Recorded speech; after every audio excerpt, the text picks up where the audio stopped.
Salut à tous, donc on se retrouve pour une vidéo bilan, donc bilan personnel de ma santé, de mon chemin de santé. Alors si je fais ce genre de vidéo, c'est pas pour être copié sur ce que je fais, mais c'est voilà, c'est par honnêteté. Si je donne des conseils de santé à des gens, je trouve que c'est un bon exercice, d'honnêteté en tout cas, de vous expliquer les problèmes que je rencontre moi personnellement et la façon dont je les surmonte pour que vous puissiez vous inspirer des méthodes que je pratique. Mais attention, pas pour les copier à la lettre. Alors la dernière vidéo que j'avais fait, la dernière vidéo bilan que j'avais fait, je l'avais quand même fait en septembre dernier. Donc ça fait un bail. Alors si vous suivez mes vidéos, mes journaux de bord, c'est sûr que vous savez un petit peu à travers quoi je suis passé ces derniers temps. Mais bon, comme elles ne sont pas trop regardées, je pense que ça fait du bien de temps en temps de refaire une vraie vidéo bilan. Alors je vais procéder d'une autre manière dans cette vidéo, c'est que je vais commencer par la fin. Je vais commencer par la conclusion. Et la conclusion de cette vidéo, c'est si vous vous intéressez à la naturopathie parce que vous avez des problématiques de santé à régler, parce que vous voulez vous sentir mieux, sachez une chose, le chemin de la régénération n'est jamais, jamais linéaire. Vous avez des moments dans votre chemin où vous allez vous sentir moins bien pendant quelques jours, parfois quelques semaines. Et ce n'est pas forcément parce que vous êtes en train de faire quelque chose de mal, c'est tout simplement que quand on veut se régénérer, je suis désolé de le dire, mais la maladie et les crises d'élimination sont des passages obligés pour aller mieux. Obligés. Et comment on s'y retrouve quand pendant quelques semaines, par exemple, on se sent moins bien? Eh bien, c'est là où je vous dis, il faut continuer à se former, à s'éduquer, parce qu'il faut avoir une grande confiance en ce qu'on fait. Et il faut également, après la crise d'élimination, se sentir mieux qu'avant. Ça, c'est vraiment un signe qui montre que c'était une crise d'élimination.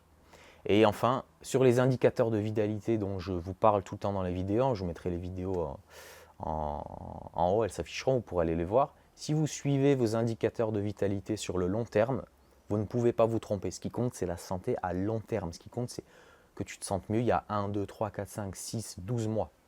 Et si vous vous sentez mieux sur le long terme, vous ne pouvez pas vous tromper. Maintenant que la conclusion a été faite, je vais vous expliquer un petit peu ce qui s'est passé depuis septembre dernier. Alors en septembre dernier, si je reprends la vidéo, j'étais quand même sur une hygiène de vie assez robuste, je me sentais bien. Et puis l'hiver est arrivé. Du coup en hiver, j'ai eu des petites problématiques concernant le sommeil. Alors j'ai commencé à me réveiller la nuit, une fois, 2 fois, 3 fois. Et en fait ce qui s'est passé, c'est que je me réveillais entre mes cycles de sommeil. Donc, grosso modo, on fait à peu près 5 cycles de sommeil par nuit. Je ferai une vidéo une fois sur ce sujet, qui est un sujet très intéressant. Donc en fait, voilà, je m'endormais, je rêvais, je me réveillais. Je me rendormais, je rêvais, je me réveillais. Et ça, 5-6 fois par nuit. Et quand tu te réveilles plusieurs fois la nuit, même si tu fais tes cycles de sommeil, ça te fatigue. Et je faisais mes journées normalement, mais j'avais quand même une baisse de régime. À côté, j'étais en primal la plupart du temps.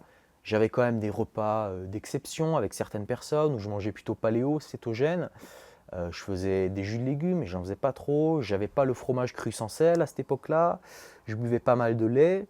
Donc voilà, je pensais quand même que j'étais dans une primale qui était assez correcte. Si vous ne savez pas ce qu'est la primal diète, je vous invite à retourner voir mes vidéos sur la chaîne. Je vous rappelle également que ces vidéos d'expérience, c'est purement mon interprétation. J'ai pas de source derrière, pas de source scientifique, c'est vraiment, je vous livre ce que moi j'ai comme expérience, donc c'est pas à prendre au pied de la lettre, peut-être que mon avis va changer dans les prochains temps, mais voilà, juste que vous le sachiez. Donc ces réveils nocturnes, j'ai un petit peu regardé en primal comment on pouvait traiter ça. Alors on avait plusieurs outils. On avait le soir de faire une petite préparation à base de lait cru, de crème, d'œufs, de citron vert et de miel. Et on avait une autre solution qui était, au moment où on se réveille la nuit, de manger. Alors ça pareil, c'est complètement contre-intuitif. Tu te dis la nuit c'est le jeûne, il faut laisser le système digestif au repos. Mais l'idée qui est défendue là derrière, je ne dis pas que je suis pour ou contre, je vous explique l'idée, c'est que la nuit, on a notre élimination qui est au maximum. On a notamment le système nerveux qui se détoxifie, qui se reconstruit. Et donc, pour se détoxifier, on a besoin de nutriments. On a besoin de nutriments, on a besoin de gras notamment. Un peu là-bas, une des bases en primal, on a besoin du gras pour capturer les toxines qui vont être remises en circulation dans le corps, notamment la nuit, quand on mange cru également. Donc j'ai commencé tout simplement à manger la nuit. Alors j'ai commencé à manger des œufs, du fromage cru sans sel, du lait. Alors que le lait, ça marchait super bien. J'arrivais très bien à me rendormir. Et tout ça n'a duré qu'un temps. Voilà, j'ai pas réglé complètement ce problème tout au long de l'hiver et lors du printemps. Je me réveillais toujours des fois de temps en temps. Donc j'ai pas vraiment réussi à régler ce problème sur le fond. Donc tout ça, ça a duré, et puis est arrivé le printemps. Le printemps, les premiers rayons de soleil sont arrivés, je suis sorti dehors, je suis plus sorti dehors, et tout d'un coup, ça allait mieux. C'est-à-dire que je me réveillais plus que quelques fois, 1 ou 2 fois par nuit, j'avais plus d'énergie, et je suis de nouveau, alors que fondamentalement, j'ai pas trop changé mon alimentation, j'ai recommencé à avoir de temps en temps vous savez, ces états divins de grâce dont je vous parle des fois, qui m'intéressent tellement. Et c'est une des principales raisons qui fait que je pousse toujours le bouchon plus loin, j'ai toujours envie d'explorer encore plus la santé. C'est que voilà, c'est d'atteindre ces états divins où je vous dis, c'est un festival hormonal à l'intérieur du corps. On se sent tellement bien toute la journée, tellement heureux. On est dopé en fait, on est dopé naturellement, et notamment une des idées qui est défendue, c'est que ça devrait être un état normal. C'est notre état normal d'être high, dopé tout le temps.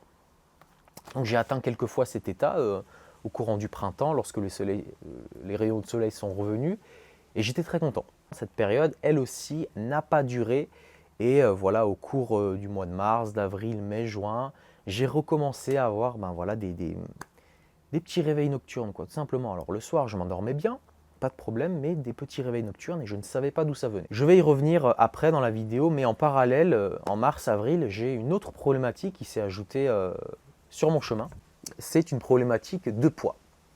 Alors, je vous remets dans le contexte, en Primal Diet, le but, c'est d'être au-dessus de son poids de forme, de prendre du gras, pour une raison simple, c'est que le gras, la graisse, est un élément qui va permettre au corps de stocker les toxines qui sont remises en circulation. Je vous l'ai dit tout à l'heure, les toxines, elles sont remises en circulation à partir du moment où on adopte une alimentation physiologique, une alimentation dénuée de molécules indésirables. Donc quand tu manges cru, que tu arrêtes de produire des amines hétérocycliques, des acrylamides et des molécules de Maillard, forcément il y a des choses qui se remettent en circulation. C'est la raison pour laquelle, je le disais dans l'alimentation vivante, il y a des gens qui règlent des problèmes de santé parce qu'ils mangent cru.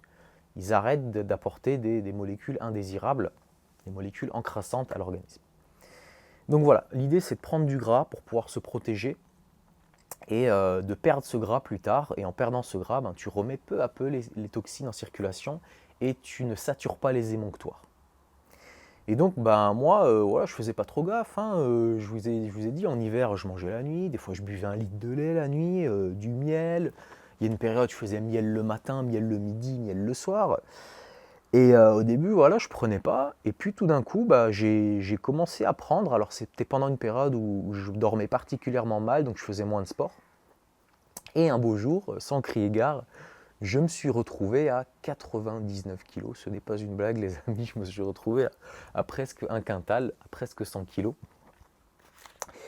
Pour 1m76. Donc j'étais clairement, dans la catégorie obèse. Alors je vous mettrai des photos. Pour moi en tout cas, alors j'ai peut-être une vision biaisée, mais je faisais pas obèse du tout. Enfin voilà, tu voyais que j'étais bien portant, mais pour moi, je faisais pas obèse du tout, quoi. Et du coup, tout ça, je l'ai fait pour l'expérience, et je dois dire que y avait certains bénéfices à être comme ça. C'est-à-dire que je me sentais quand même robuste, je me sentais fort, je prenais très facilement du muscle, j'avais une thermogénèse à toute épreuve, je pouvais rester dans l'eau froide sans aucun problème. Donc c'était plutôt cool. J'ai pas forcément vu d'évolution sur mon sommeil à ce moment-là. Et il y avait également des inconvénients. L'inconvénient, c'était forcément un petit peu esthétique parce que j'ai un petit peu dépassé un petit peu tout ça, mais c'est vrai que je me disais, avec quelques kilos de moins, je serais quand même mieux. Donc il y avait un souci d'esthétique derrière. Mais c'était pas ça le pire. Le problème principal, c'était pour le break. Pour le break, c'est un sport, une danse, un art qui nécessite beaucoup de souplesse, d'agilité, de mobilité. On porte son poids tout le temps.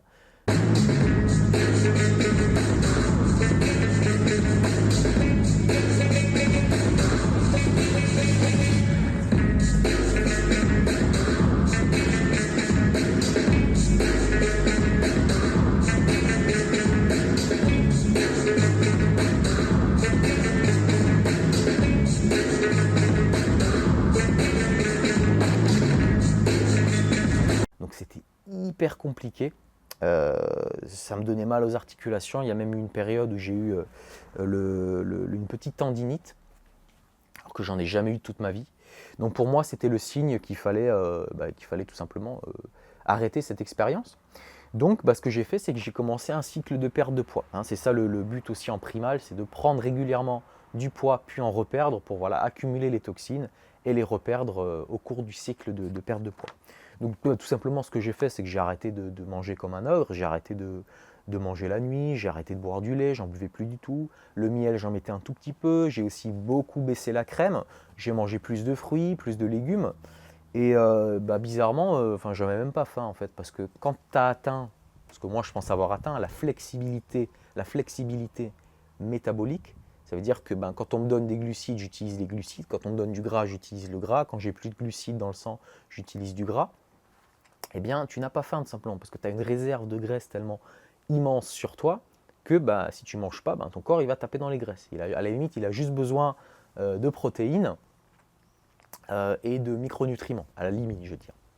Donc voilà, c'est une perte de poids que j'ai fait sans aucun souci. Là, je dois être redescendu à 92, je pense, quelque chose comme ça. Alors là, vous me dites 92 pour 1m76, vous me dites mais t'es un gros lard, Jérém. Eh bien non, je ne suis absolument pas un gros lard. Pour la simple et bonne raison que, et là pareil, c'est mon interprétation, quand on a une alimentation physiologique, et notamment en primal, on devient plus dense. Mes muscles sont devenus plus denses, parce que je vous dis honnêtement, quand je faisais 99 kg, j'avais pas pris 15 kg de gras. J'avais pris des jambes, j'avais pris du muscle, j'ai pris, je sais pas où j'ai pris, mais c'était impossible que ce soit que du gras. En tout cas, visuellement, je le voyais pas. Je pense que j'ai pris dans le visage. Je pense que si vous allez voir les vidéos d'il y a 1 ou 2 ans, vous verrez que mon visage, il n'est pas pareil. Je pense que je suis plus dense d'une manière générale. Donc je suis plus lourd. Donc voilà, je suis redescendu tranquillement et là je me sens de nouveau bien. Le break est nouveau facile à pratiquer. La boxe, ça me dérangeait pas trop pour la boxe, le poids, parce que t'as pas besoin de porter ton poids, c'est beaucoup du cardio. Quand tu regardes des poids lourds en boxe, ils ont des cardio exceptionnels, donc ça ne m'a pas vraiment dérangé. C'était vraiment plus pour le break. Donc voilà, ça c'était ma petite histoire avec ma petite expérience de prise et de perte de poids pour voir ce que ça donnait. Et je vous dis honnêtement, je me sens beaucoup mieux comme ça. Néanmoins, ce qui s'est passé, c'est que pendant le cycle de perte de poids, j'ai eu une crise d'élimination. Je ne vous la détaillerai pas dans cette vidéo, dans une prochaine, parce que je n'ai pas encore assez de recul sur ce qui s'est passé. Mais j'ai eu une crise d'élimination. Et là, du coup, ça rejoint ce que je voulais ce que je vous ai déjà dit dans la conclusion. C'est que les crises d'élimination sont des passages obligés quand tu veux te régénérer. Je veux dire, à un moment donné, quand tu as mangé de la merde pendant 20 ans, Kellogg's, Nutella, pain Harris, etc., à un moment donné, tu es obligé de passer par des épisodes un peu moins drôles qui vont faire que tu vas te sentir mieux après. C'est pour ça que il y a des gens, quand ils adoptent une alimentation physiologique, je ne pense pas qu'il y a une alimentation physiologique. Pour moi, en tout cas, j'ai trouvé la primale, mais en consultation, je ne conseille pas aux gens de manger cru. Je conseille d'abord aux gens de passer à une alimentation la plus brute possible, naturelle, parce que je trouve que c'est déjà un bon départ. Et puis après, si tu veux discuter primal, si tu veux discuter cru, on peut en discuter, mais je pense que d'abord, la priorité, c'est de partir vers une alimentation la plus brute possible. Les crises d'élimination sont des passages obligés. D'accord ? Et ce qui te montre que c'était une crise d'élimination, c'est qu'après la crise d'élimination, tu te sens encore mieux qu'avant. Ça montre que tu as level up dans ta... Donc voilà, c'était ma petite expérience avec le poids. Je suis tout à fait partant pour le refaire, peut-être l'année prochaine, peut-être cet hiver. En tout cas, c'est quelque chose qui est très facile. Quand tu as la bonne alimentation, tu perds et tu prends du poids comme tu veux. C'est d'ailleurs ce que j'enseigne dans mes programmes en ligne. Si ça t'intéresse, tu vas voir en description sur mon site. J'ai un programme pour la perte de poids et j'ai un programme pour la prise de poids qui fait prendre du poids naturellement, même aux gens qui toute leur vie ont pesé 20 kg de moins que leur poids de forme. Ensuite, ça c'était ma petite problématique perte de poids. Et à côté de ça, on avait toujours le sommeil. Je vous disais, j'avais jamais vraiment réussi à régler ces réveils nocturnes qui se sont intensifiés lors de ma crise d'élimination suite à ma perte de poids. Et j'ai quand même réussi à régler ce problème, parce que, encore heureux, je suis naturopathe, si j'arrive pas à régler moi-même mes problèmes, comment tu veux que j'aide les autres à régler les leurs? Alors comment j'ai réglé mon problème de sommeil? Premièrement avec l'alimentation, c'est-à-dire que j'ai jamais douté de l'alimentation que j'avais. Je savais que l'alimentation, elle est faite pour te nourrir, pour t'apporter des micronutriments. Si tu t'apportes un paquet de micronutriments, si tu t'apportes les bons acides aminés, si tu t'apportes les bonnes sources de glucides, si tu t'apportes les bons acides gras essentiels, tu ne peux pas te tromper. Et si tu t'apportes si tu t'apportes des aliments brus et tous les nutriments que je t'ai cités, tu ne peux pas te tromper. En tout cas pour moi. Donc j'avais vraiment foi en ce que je faisais. Ensuite, au niveau de l'alimentation, j'ai augmenté les jus de légumes. J'ai augmenté la viande rouge également un petit peu et j'ai augmenté le gras, enfin j'ai un petit peu tout augmenté. Et la seule chose que j'ai fait, c'est que j'ai mis des patates le soir. J'ai remarqué que en mettant un peu de glucides le soir, de féculents cuits, alors attention, pas des céréales ni des légumineuses, des tubercules, des choses brutes, naturelles, ça marchait beaucoup mieux. Alors j'ai essayé avec la patate douce, j'ai essayé avec le riz, et ce qui marche le mieux pour moi, c'est vraiment les patates. Donc tous les soirs, je me fais mes petites patates avec mon beurre, ma viande crue, mes tomates, mes concombres. Et ça m'aide vraiment, vraiment à passer une bonne nuit. Alors il y a une explication qui dit que pourquoi on doit manger plutôt des glucides le soir pour améliorer son sommeil. Je n'ai pas l'explication dans son entière, donc dès que je l'ai, je vous ferai une vidéo en intégralité dessus. Le lait, j'ai arrêté. Le lait, je n'en ressens pas le besoin. C'est vrai que le lait, c'est un de mes aliments phares dans mon programme de prise de poids. Mais du coup, voilà, comme j'étais dans une logique un petit peu de perte de poids, j'ai arrêté complètement d'en boire. Et je mangeais un petit peu plus de fruits aussi. Donc voilà, ça c'était au niveau de l'alimentation. Mais je pense que la chose qui a le plus changé, c'est l'introduction des patates, des féculents cuits le soir. À côté de ça, j'ai réglé mon rythme circadien. C'est-à-dire que moi, si je me laissais dormir sans réveil, je ne me réveillais pas à 7 heures du matin. Si tu me laissais sans réveil, je me réveillais plutôt vers 8h30, des fois même 9h. Donc j'étais vraiment très très très décalé par rapport au lever du soleil. Donc ce que j'ai fait, c'est que pendant une certaine période, j'ai mis un réveil pour me forcer tous les matins à me réveiller avant mon heure de réveil naturel. Donc j'ai fait ça progressivement. J'ai d'abord mis un réveil à 8h30, puis 8h15, puis 8h, etc. Et je suis descendu jusqu'à 7h30. Donc, pour certains, ça paraît déjà tard, mais pour moi qui étais fatigué à 7h30, c'était super, quoi. Aujourd'hui, j'ai un réveil tous les matins. Alors très important, le rythme circadien, il faut se lever tous les jours à la même heure.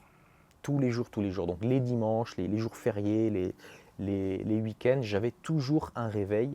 Même quand je faisais là un petit peu la fiesta le soir, j'avais toujours un réveil le lendemain. Alors je ne l'ai pas fait souvent, je vous le dis tout de suite, mais j'avais toujours un réveil le lendemain pour me réveiller à la bonne heure. Et dès que je me réveillais, je sortais et j'allais voir le soleil. Donc je ne le regardais pas, je ne fixais pas les yeux sur le soleil comme ça, mais j'essayais un maximum de me mettre le plus vite possible à la lumière du matin. Donc je reste dehors, voilà, je prends une petite boisson ou je prends mes œufs crus, je reste 15-20 minutes dehors et je regarde dans le ciel. Donc ça, c'est pour régler son rythme circadien.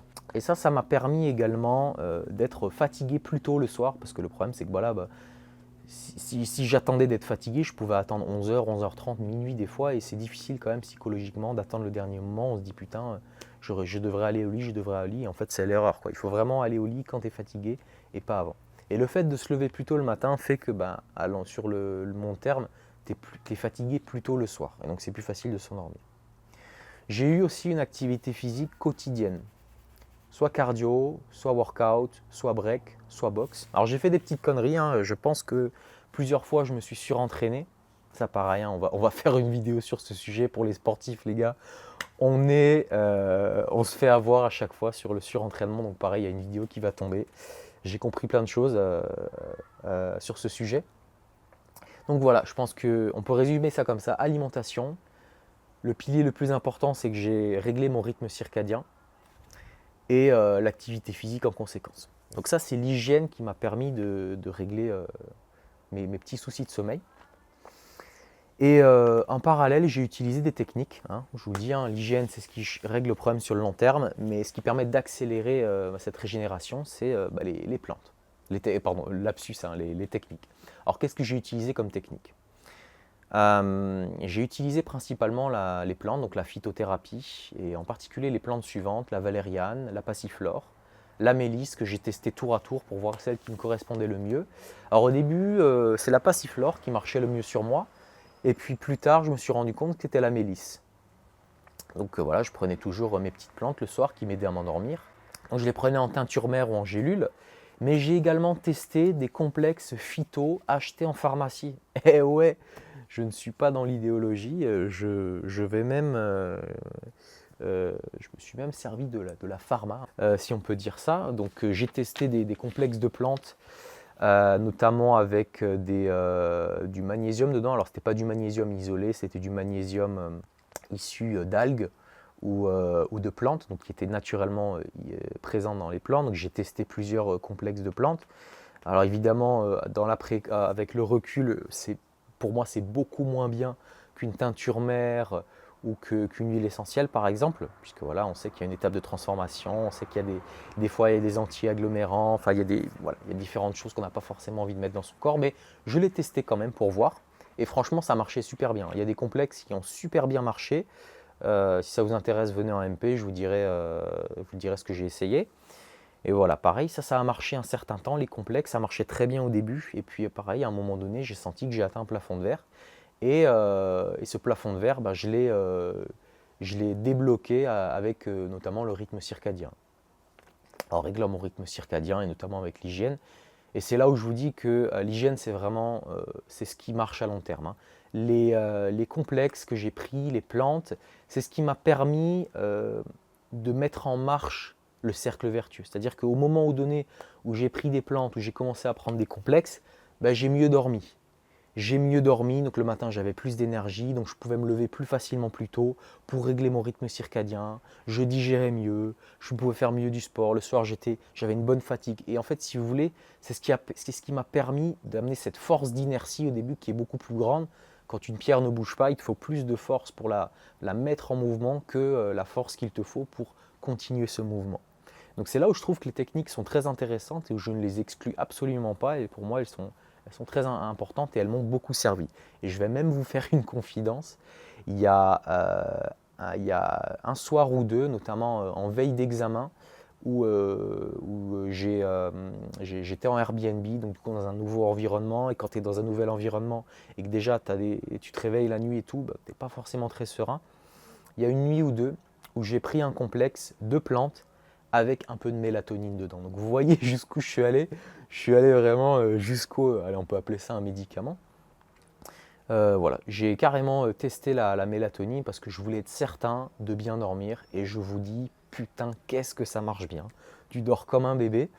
Et c'est là où je dis que voilà, faut pas être dans l'idéologie. Si j'avais uniquement compté sur mon hygiène de vie pour régler ces petits problèmes, peut-être que j'aurais mis beaucoup plus de temps. Beaucoup plus de temps. Donc voilà, j'ai été très content de faire cette expérience parce que j'ai vraiment pu constater voilà, la complémentarité qu'il peut y avoir entre l'hygiène et les techniques naturopathiques, hein. Je vous dis ça parce qu'il y a des courants dans la naturopathie, notamment l'hygiénisme, qui sont anti-interventionnistes, c'est-à-dire qui bannissent un maximum les plantes, les huiles, les bains. Ils sont focalisés sur l'hygiène de vie, alors que je vous le dis, avec les techniques naturopathiques, on gagne énormément de temps et on se sort de belles emmerdes. Donc voilà, j'ai testé tout ça. À l'heure d'aujourd'hui où je vous parle, de temps en temps je prends un peu de mélisse, mais là par exemple hier soir, j'ai rien pris. Et la nuit s'est passée super bien. D'ailleurs, à quoi est-ce que tu reconnais que tu as passé une bonne nuit? Le matin, tes yeux ils s'ouvrent tout seuls. D'accord, tu as envie de sortir du lit. Tu as une poussée hormonale, pour ne pas vous faire de dessin. Tu as de la force, tu es content, tu veux démarrer ta journée. Et c'est exactement ce que je ressens ces derniers temps. Donc, alors j'ai pas fini encore, hein, parce que ça m'arrive de me réveiller la nuit pour aller aux toilettes, mais c'est plus les réveils entre les cycles de sommeil. Donc voilà, j'ai encore des progrès à faire, mais le gros du problème a été résolu. Donc le problème des réveils nocturnes a été résolu. Le problème, enfin c'est pas vraiment un problème, ça n'a jamais été un problème, mais le cycle de prise et perte de poids a été expérimenté. Et je suis très content d'avoir fait ces expériences. Et je l'ai déjà dit dans un de mes journaux de bord, la prochaine formation en ligne que je sors, ce sera une formation pour le sommeil. Je pense que ce sera une formation où je suivrai les gens sur quand même plusieurs mois, parce que le sommeil, c'est pas quelque chose qui se règle en un claquement de doigts. Moi, je vous le dis, je suis un ancien insomniaque. Quand j'avais 22, 23 ans, je pouvais mettre, allez, 21, 22 ans, je pouvais mettre plusieurs heures pour m'endormir. C'était horrible, mais j'avais aucun outil, aucune connaissance de savoir ce qu'il fallait faire. Et le but de ce programme, voilà, sera de vous redonner les bons outils qui vous permettent de régler votre rythme circadien, de passer des bonnes nuits, parce que franchement, le sommeil, c'est tellement un pilier. Au plus j'avance dans la santé, au plus l'alimentation et le sommeil, je les mets vraiment, j'ai envie de les mettre sur le même piédestal, quoi. J'ai vraiment envie de les mettre sur le même piédestal, et par moment, le sommeil, j'ai l'impression que c'est même plus important, quoi. Si tu me demandes sur les 4 piliers, si tu me dis, est-ce que tu préfères que tu aies la meilleure bouffe du monde, ou que tu aies les meilleures aptitudes sportives, ou le meilleur sommeil, ou la meilleure gestion de ton stress, de tes émotions, franchement, entre les 4, j'hésite beaucoup entre la meilleure alimentation du monde et le meilleur sommeil du monde. Si je retourne un petit peu à la conclusion, voilà, la santé, c'est jamais linéaire. Vous avez des moments où vous allez voir des bas, mais il faut continuer à avoir confiance. Il faut continuer à s'éduquer, à rechercher des choses. Moi, quand je recherchais ces histoires de cycle de sommeil, j'ai regardé un nombre incalculable de trucs. Enfin, là, j'ai appris un nombre très important de concepts, comme la pression de sommeil, le rôle du noyau suprachiasmatique. Donc tout ça, je le mettrai dans la formation. Donc voilà, il faut continuer à s'informer. Il faut avoir confiance en ce qu'on fait, et il faut regarder sa santé sur le long terme. Si votre santé s'améliore sur le long terme, vous êtes en train de gagner, vous êtes sur la bonne direction. Voilà. Donc j'espère que c'était pas trop ennuyant, parce que c'était complètement libre et non préparé, hein, même si je me suis pris écrit 2-3 mots sur ma feuille pour pas les oublier. Donc voilà, l'été arrive, je suis à présent en vacances, les vidéos vont reprendre. Je vais produire un petit peu plus de contenu. Je suis super content parce que je me sens en forme, et je vous dis, c'est une sensation incroyable d'être en bonne santé, et je vous la souhaite à tous, et mon but, ça va être de tous vous permettre d'atteindre cet état. Voilà, donc je vous dis à plus sur Vitaï TV. Allez, ciao.